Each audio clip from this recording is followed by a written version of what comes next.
If you love eggplant parmesan, I'm gonna show you how to make the best no-fry version of it. It is crispy baked. You don't have to mess with all the oil. It is so good. Let me show you how to do it. So first you're gonna start out with a couple of eggplants, medium size, about 2 pounds, and we're gonna slice them into about 1/2 to 1 inch rounds. You don't want them to be too thick, but not super thin either, and I'm gonna show you why. If you can only find the smaller eggplants, I also find they have a lot more flavor than those ginormous ones, so littler is better in this case. And you're gonna take your rounds and you're gonna lay them flat on a sheet pan with a cooling rack on top. So once you've laid your eggplant onto the cooling rack, you're gonna take some salt and you're gonna salt both sides generously of the eggplant. And what this is gonna do is it's gonna pull out the moisture.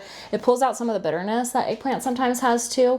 We're gonna salt these and then let them sit here to sweat for about an hour, and then we're gonna rinse them off so you don't get the salty taste. But that's why you don't want them too thin, otherwise they're gonna kind of collapse. So I usually find 1/2 inch to 1 inch thick works perfectly. Now you'll see that the eggplants have sweated out a lot of this moisture, but they still have a lot of the saltiness on them, so we're gonna rinse this off underwater and then pat them dry with a paper towel.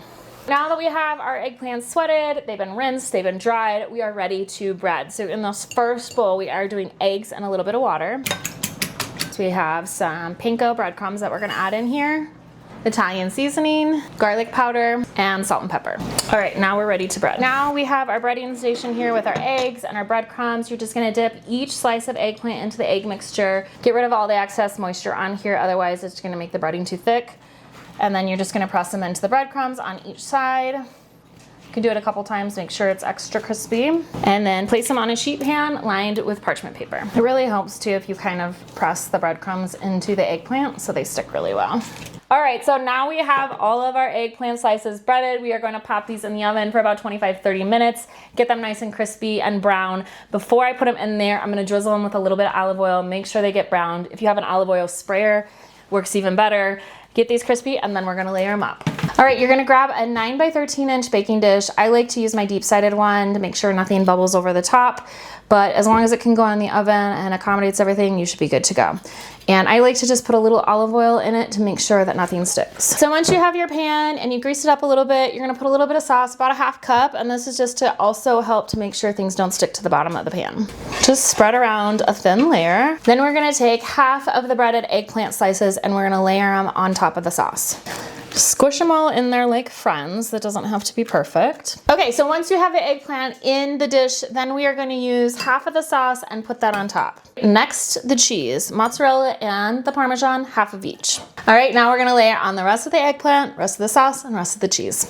Now that we have it all layered, we're gonna throw it in the oven for about 20 minutes at 375 to get the cheese nice and melted on top. Do this uncovered, and then you can flip on the broiler at the end if you want to get the browning on top. Ooh, look at that. Nice and melted and browned on top. All right, now we have to try this. I am so excited. I love doing it this way because it doesn't get soggy. It stays crispy still. It doesn't have that like oily texture to it. Oh yeah. The panko breadcrumbs are super crispy on the outside. We've got the savory sauce in there with the tomatoes, the cheese melting on top. It's like the perfect combination. Delicious.